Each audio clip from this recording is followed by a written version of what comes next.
नमो तस् भगवतो अरहतो सम्मा सम्बुद्धस्। नमो तस् भगवतो अरहतो सम्मा सम्बुद्धस्। नमो तस् भगवतो अरहतो सम्मा सम्बुद्धस्।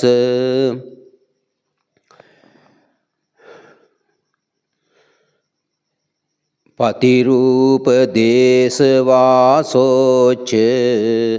पुब्बे च कत पुण्यता अत्त सम्मापनिधिच एतं मंगलमुत्तमं।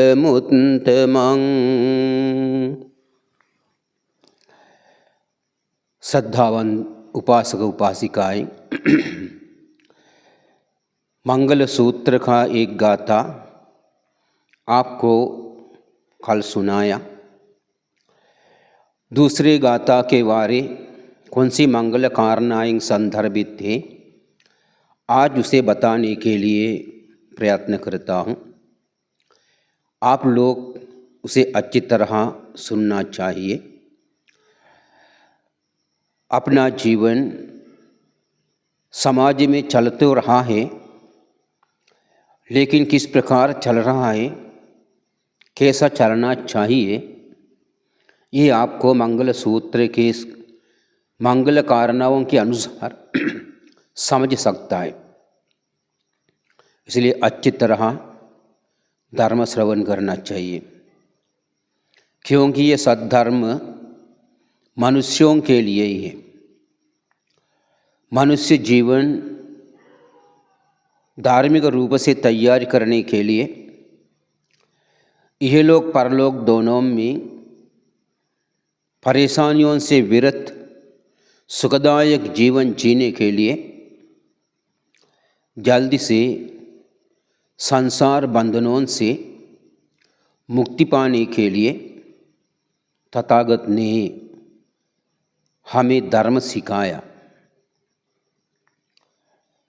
वही धर्म हम अपने जीवन के साथ लेकर चलेंगे तो तथागत ने जिस अपेक्षा से हमें धर्म सिखाया, वही अपेक्षा सफल हो जाता है।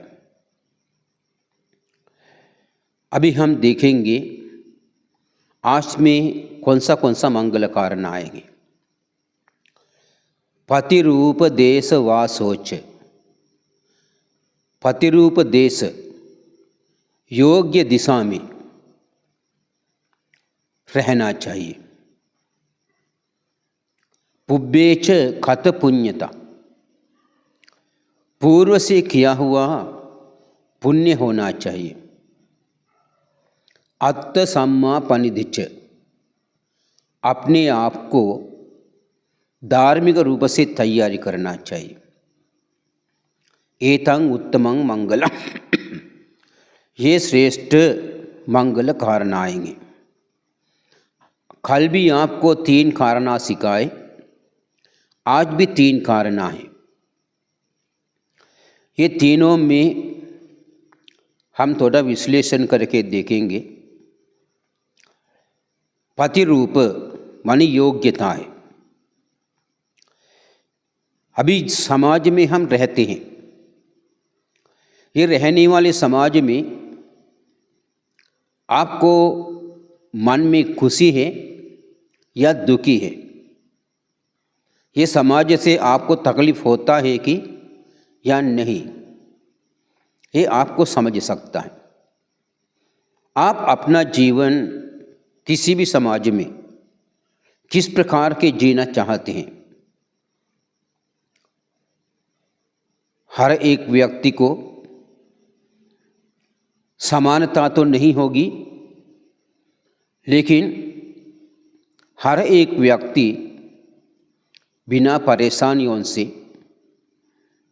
खुशहाल जीवन जीना चाहते हैं। जिस परिसर में आप रहते हैं, उस परिसर में आपको ऐसा जीने के लिए नहीं मिलता है, फिर समझ लीजिए ये जगह योग्य नहीं है। हम देखना चाहिए योग्यता कैसा बन सकती है। हम एक परंपरा है, हमारे माँ बाप थे, उनके माँ बाप, उनके माँ बाप, इसी प्रकार हमारे बच्चे भी हैं, ये बच्चे भी आके माँ बाप बनेंगे, उनके बच्चे भी होंगे, वही माँ बाप बनेंगे। इसी प्रकार एक परंपरा चल रहा है। ये चलने वाली परंपरा में किसी लोगों का रहने का व्यवस्था उसी परंपरा से ही बनी है। हमारे परंपरा के लोग रहे हुआ स्थान, कोई लोग किसी इलाके में नए नए आए हुए हैं, कोई लोग किराए पर रहते हैं, लेकिन हर एक व्यक्ति अपनी उम्र जब तक है तब तक जीना तो है, लेकिन ये जीने के वक्त परेशानी झेलना कोई नहीं चाहते। सभी चाहते हैं अच्छा जीवन बिताएं। फिर अच्छा जीवन बिताने के लिए कल का जो कहा हुआ कारण भी आपके लिए उचित हो जाता है। हमें समाज में जीने के लिए परिसर अच्छे होना चाहिए। जैसे रेगिस्तान जैसे इलाका ये वास करने के लिए योग्य नहीं है। हमें अच्छी हवा आश्वास प्राश्वास के लिए होना चाहिए। हवा पवित्र करने के लिए वृक्ष होना चाहिए। हमारे निवास के आसपास कोई अच्छे पेड़ पौधे हैं तो अच्छे हैं,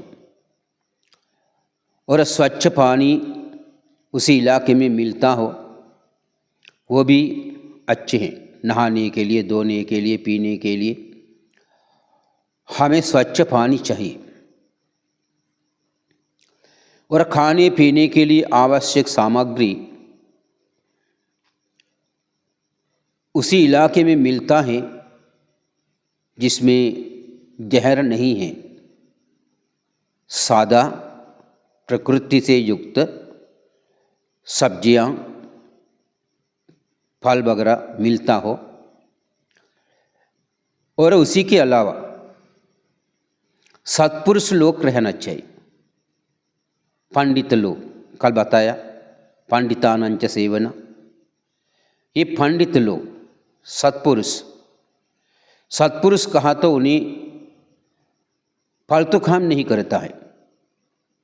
अपनी खाए से, वाणी से, मन से अकुशल कर्म नहीं करता है। और कोई भी व्यक्ति अकुशल कर्म करना पसंद भी नहीं करता है। उन्हें ऐसे लोगों को उपदेश देता है, ये अकुशल कर्म है, इसी के नतीजा यह लोग परलोक दोनों के लिए भी अच्छी नहीं है। इसलिए मनुष्य जीवन हमेशा मिलने वाला जीवन नहीं है। आज जो जीवन हमें मिला बहुत लंबी समय के बाद मिला है। ये मिला हुआ जीवन फालतू कर्मों से नष्ट नहीं करना चाहिए। ये जीवन हमें कुछ करने के लिए मिला है, वो कर्म हम करना चाहिए। हमें अपनी सांसारिक दुखों से मुक्ति पाने के लिए पारमिता पूरा करना चाहिए। ये पारमिता पूरा करने के योग्य इलाके में हमें रहना चाहिए, उसी के अनुकूल कर्म करना चाहिए। जिस इलाके में लोग गंदी गंदी बातें हमेशा बोलते रहता है तो उसी इलाके में बच्चों को आदर्श नहीं मिलता है, और आदमी लोग शराब पी के इधर उधर घूमते फिरते रहता है, गाली गलौज करता है, वो इलाका भी अच्छी नहीं। और लोग एकत्रित होकर जुआ खेलते रहते हैं, सट्टा खेलते हैं। इसी प्रकार जो व्यापार भगवान ने मना किया है उसी व्यापारों में लगी रहती है। ऐसे इलाका भी रहने के योग्य नहीं है। और हथियारों का इस्तेमाल करता है, गुंडागर्दी का इलाका है, ये भी रहने के लिए योग्य नहीं है। जहाँ लोग सच्चाई को नहीं मानते हैं, ज़्यादातर झूठ ही बोलता है, चुगली करता है, लोगों को फंसा देता है, ऐसे इलाका भी रहने के लिए योग्य नहीं है। जहाँ धार्मिक लोग नहीं हैं, धार्मिक स्थल भी नहीं है, उपवास धारण करने के लिए, धर्म चर्चा करने के लिए, साधना करने के लिए, पूजा वंदना करने के लिए योग्य जगह जिस इलाके में नहीं है, वो इलाका भी रहने के लिए योग्य नहीं है। महिला लोग व्यभिचारी करते रहती हैं, ऐसी इलाका भी रहने के लिए योग्य नहीं है। और अग्नि से, जल से तबाही होने वाला इलाका है, वो भी रहने के योग्य नहीं। और अमनुष्य उपद्रवों से ग्रसित स्थान है, वो भी रहने के लिए योग्य नहीं। जो समाज में रहने वाले आने वाले पीढ़ियों के लिए आदर्श नहीं है, आदर्श नहीं देता है, वही इलाका रहने के योग्य नहीं। अभी हम देखते हैं कई बड़े लोग, पिता सिगरेट पीते हैं, छोटी सी बच्चे उनके हाथ में है, वो शराब भी पीता है, सिगरेट पीते पीते बच्चे के मुंह में भी सिगरेट रख देता है, और छोटे छोटे बच्चों के हाथ में मोबाइल थमा देता है। माँ बाप अपनी कर्मों के लिए, कार्य के लिए थोड़ा सा फुर्सत मिलता है, पा लेता है, लेकिन बच्चे के भविष्य के बारे सोचते नहीं। तत्कालीन परेशानियों से मुक्त रहने के लिए व्यवस्था बना लेता है। अपनी क्रियाओं के बल पर बच्चों के भविष्य कैसा बनेगा उस पर विचार नहीं करता है। आज के माँ बाप ज़्यादातर बच्चों को प्यार करता है, ये प्यार बच्चों के सामने रख देता है, बच्चों को सही रूप से बनाते नहीं है। बच्चों गलत करते हैं, उनको उसी गलतियों से मुक्त नहीं कराते, ज़्यादा उद्यम मचाते हैं। माँ बाप देख देख कर हंसते रहता है, समझाते नहीं है। इसलिए प्यार हर एक व्यक्ति के अंदर बच्चों के प्रति होना चाहिए, लेकिन वो अपनी अंदर दिल में होना चाहिए, दर्शाने के लिए नहीं चाहिए। उसे दिल में रखकर बच्चों के भविष्य निर्माण करने के लिए योग्य कार्य करना चाहिए। उनको ज़्यादा प्यार दिखा के, माँ बाप से वो डरता नहीं, माँ बाप की बात सुनते नहीं, आखिर में माँ बाप को उनके बात सुनना पड़ता है। ये हालत में आती है, ये अच्छी नहीं है। परिसर को हम घर से निर्माण करना चाहिए। समाज निर्माण करने वाला पहला स्थान घर होता है। घर का वातावरण बराबर नहीं है, फिर समाज कैसा बन सकता है। इसलिए पति पत्नी दोनों हमेशा लड़ाकू है, गंदी गंदी बातें बोलते रहता है, एक एक को आरोप लगाता है। ऐसी जगह पर हम कोई अच्छे बच्चे को कैसा निर्माण कर सकते हैं। इसलिए बच्चों के लिए उसी जगह अयोग्य होता है। इसलिए बड़े लोग सोचना चाहिए, हम एक अकेला नहीं है, हमको देखकर हमारे पीछे आने वाले रहते हैं, हम उनको आदर्श देना चाहिए। इसी प्रकार सोचकर अपने आप को तैयार करता है, ये जगह योग्य बन सकता है। इसलिए अयोग्य दिशाओं से रहने से धार्मिकता से अलग हो सकता है, जीवन को तकलीफ होता है। भगवान इसलिए कहा, रहना है तो धार्मिक लोग से युक्त, धार्मिक स्थलों से युक्त, कल्याण मित्रों से युक्त, अच्छी आदर्शवान लोग रहने वाले इलाके में रहना चाहिए। पुब्बेच कत पुण्यता, पुब्बेच मानी ये जीवन में आने के पहले, जहाँ भी थे वहाँ किया हुआ पुण्य कर्म। हमको ये नहीं कह सकते हैं ये जीवन के पहले भी हम मनुष्य ही थे। बहुत दूर इलाके में कहीं न कहीं हम मनुष्य बना हुआ होगा। मनुष्य बन गया तो भी बुद्ध भगवान के शासन काल नहीं रहा तो पुण्य नहीं कर सकते हैं। इसलिए किसी भी बुद्ध भगवान के शासन काल में हम मनुष्य के रूप से जन्म हुआ था। उसी वक्त किए हुए पुण्यों के बल पर आज हम मनुष्य बने। जितना भी लोग मनुष्य बन जाते हैं पूर्व किए हुए पुण्यों के बल पर ही मनुष्य बनते हैं। मनुष्य जीवन पाने के बाद आगे चलने के लिए उपस्तंभक कर्म के रूप से भी पुण्य मिलना चाहिए। यदि पुण्य नहीं मिला उन्हीं को आगे जीने के लिए मुश्किल होता है। समाज में कभी कभी देखने को मिलता है बच्चे जन्म तो लेता है, जन्म के साथ माँ मर जाती और रहने के लिए कोई व्यवस्था नहीं मिलती, खाने पीने का नहीं, लाचार बन जाता है। फिर ऐसा जीवन भी हमें देखने को मिलता है। कई लोगों को अच्छे माँ बाप मिल जाते हैं। इसलिए जन्म लेने के बाद आगे भी पूर्व किए हुए पुण्यों के आधार पर ही चलता है। पुण्य जब कम होता है तभी जीवन में गिरावट आता है। पुण्य परिपूर्ण होने लगता है, जीवन खुशहाल में रह जाता है। इसलिए आप सभी को अपना अपना जीवन देख सकते हैं। आपके अभी तक बीते हुए जीवन में कितनी बार खुश हो गया, कितनी बार दुख हो गया, कितनी बार हंसी है, कितनी बार रोए हैं, ये सभी समझ सकता है। ये सभी निर्माण करने वाला पुण्य है।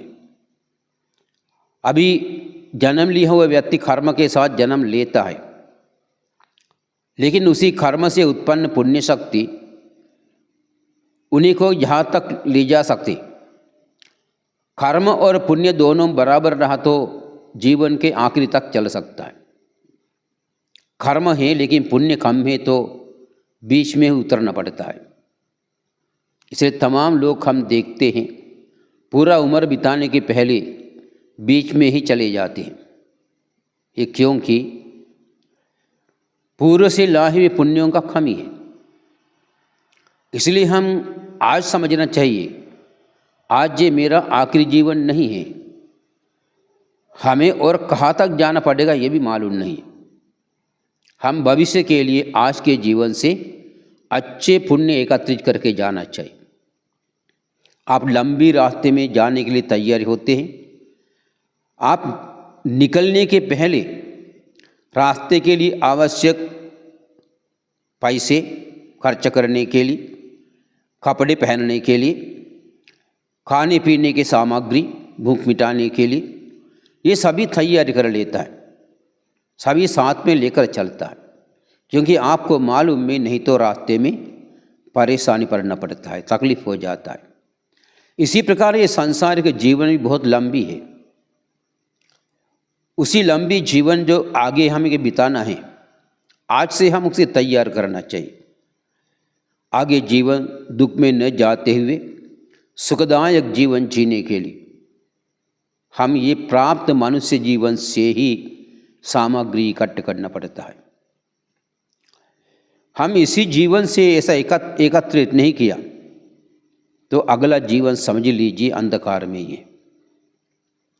इसलिए सामग्री एकत्र करने के लिए हमें तथागत ने शील, समाधि, प्रज्ञा ये त्रिशिक्षा दिए हुए हैं कि त्रिशिक्षा के अनुसार हम अपनी जीवन तैयारी करेंगे तो पूर्व से लाए हुए पुण्य के साथ ये पुण्य भी एकत्रित होकर हमें अच्छी भविष्य निर्माण कर दे सकता है।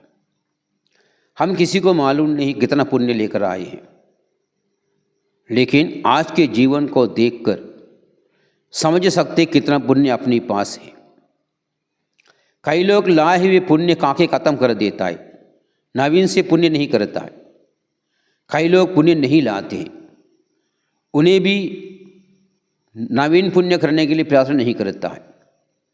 कुछ लोग हैं उन्हें समझ लेता है आज जो कुछ मुझे मिला है पूर्व से किया हुआ पुण्यों के बल पर है, इसलिए आज हम और पुण्य कर्म करना चाहिए। फिर उन्हें पुण्य कर्म करता है, उपोषद धारण कर लेता है, करुणा से, दया से, मैत्री से, त्यागशीलता से युक्त होकर रहता है। फिर इसी धार्मिक जीवन उन्हें और पुण्य प्राप्त कर देता है।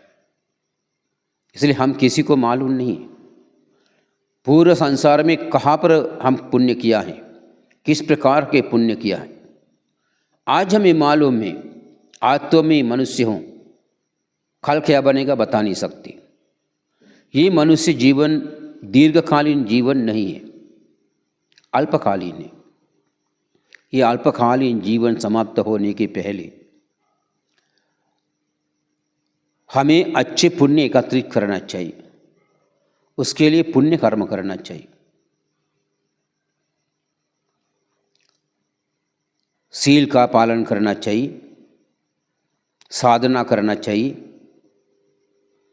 धर्म श्रवण करना चाहिए, धर्म चर्चा करना चाहिए, धर्म के प्रचार प्रसार करना चाहिए, माँ बाप का देखरेख करना चाहिए, अतिथियों का संग्रह करना चाहिए, गरीबों का सहारा करना चाहिए, बीमारी लोगों को सहायता देना चाहिए। इसी प्रकार करने के लिए बहुत पुण्य कर्म है। विहार में गया तो विहार गंदा है तो झाड़ू वाड़ू लगा के साफ करना, पूजा आसन पर फूल खराब हो गया तो निकाल देना और उसे पानी सेंक कर नए फूल लगा देना। ऐसा कई पुण्य कर्म होते बिना पैसे से कर सकते हैं, लेकिन हमारे आलसी हमको पुण्य कर्म करने के लिए मन नहीं लगा देता है। लेकिन हमें समझना चाहिए मन लगा कर ही पुण्य करना चाहिए। किया तो अपने लिए है, दूसरों के लिए नहीं। हमें 10 प्रकार के पुण्य कर्म भगवान ने बताए हैं, उसी प्रकार पुण्य कर्म हम करते रहेंगे, हमारे जीवन उज्जवल हो जाएंगे। इसलिए ये तथागत बुद्ध ने बताए गए मंगल कारणों से योग्य दिशा में वासस्थान करना, पूरे संसार से लाए हुए पुण्य होना और अपने आप को संभालना। अपने चित्त बिगड़ जाते हैं, क्रूरता निर्माण करता है, तृष्णा उत्पन्न कर देता है। ये दोनों का कारण मोह है। मोह हमें मोहित कर देता है, आंखों से देखे हुए रूप के प्रति, कान से सुने हुए शब्दों के प्रति, नाक से सूंघे हुए गंधों के प्रति, जीभ से पाए गए रसों के प्रति, शरीर से पाए गए स्पर्शों के प्रति हमें मोहित कर देता है। ये सारी चीज़ें अच्छा है, सुंदर है, कोमल है, मधुर है, इसी प्रकार हमें चित्त हमें बताता है। फिर उसे पाने के लिए प्रयत्न करता है, उसी के पीछे पड़ते रहता है। लेकिन उसी से हमारे काय से, वाणी से, मन से अकुशल कर्म हो जाता है, ये हमें मालूम नहीं पड़ता है। प्राण हत्या हो सकते, चोरी हो सकती, व्यभिचार हो सकते, झूठ बोल सकते, चुगली कर सकते, कठोर शब्द इस्तेमाल कर सकते, फालतू बकवास कर सकते हैं, अधिक लोभ से रह सकते हैं, अधिक क्रोध से रह सकते हैं, मिथ्या विश्वासों में रह सकते हैं। फिर हम अपने आप को संयम करना चाहिए। कायेन संवरो साधु साधु वाचाय संवरो, मनसा संवरो साधु साधु सब्बत संवरो। काय वाक मन पूरा शरीर संयम रखना, वाणी संयम रखना सभी अच्छे हैं। इसलिए अपने आप को दमन करना चाहिए। दमन करने के लिए धर्म के ज्ञान होना चाहिए, साधना करना चाहिए। ये सारे वस्तुओं की नित्यता नहीं अनित्यता देखना चाहिए, सुखता नहीं दुखता देखना चाहिए, आत्मीयता नहीं अनात्मता देखना चाहिए, तभी हमें समझ सकता है। ये अपने आप को दमन करना, मन में उत्पन्न होने वाले चिंतनों के अधिवेगी स्वभावों को पालन करना चाहिए। मन जो भी चाहे उसे देने के लिए प्रयास नहीं करना चाहिए। जो चाहने वालों के प्रतिफल उससे क्या हो सकता है भविष्य में पहले समझना चाहिए, इसके बाद उसके प्रतिक्रिया करना है। इसलिए अभी आप लोग ये तीनों कारण अपने जीवन के साथ जोड़ लेना। भी पाए गए जीवन मंगलमय जीवन के रूप से तैयार करना। और अभी 6 मंगल कारण आप सुने हैं, उसी से अपने जीवन अच्छे से बना सकते हैं। और भी आवश्यक कारण आगे आपको सुनने को मिलेंगे। इसलिए अभी आप सभी लोगों को मंगलमय जीवन के लिए आशीर्वाद करते हुए आज का मेरा प्रवचन में समाप्त करता हूँ। सबको जय हो, कल्याण हो, मंगल हो। आकाशट्ठा च बुम्मट्ठा देवा नागा महिद्दिका पुण्यन्तं अनुमोदित्वा चिरं रक्कन्तु लोकशासनं। आकाशट्ठा च बुम्मट्ठा देवा नागा महिद्दिका पुण्यन्तं अनुमोदित्वा चिरं रक्कन्तु देशनं। आकाशट्ठा च बुम्मट्ठा देवा नागा महिद्दिका पुण्यन्तं अनुमोदित्वा चिरं रक्खन्तु त्वं सदा। सब्भीतियो विवज्जन्तु सब्बरोगो विनश्यतु मा ते भवत्वन्तरायो सुखी दीर्घायुको भव।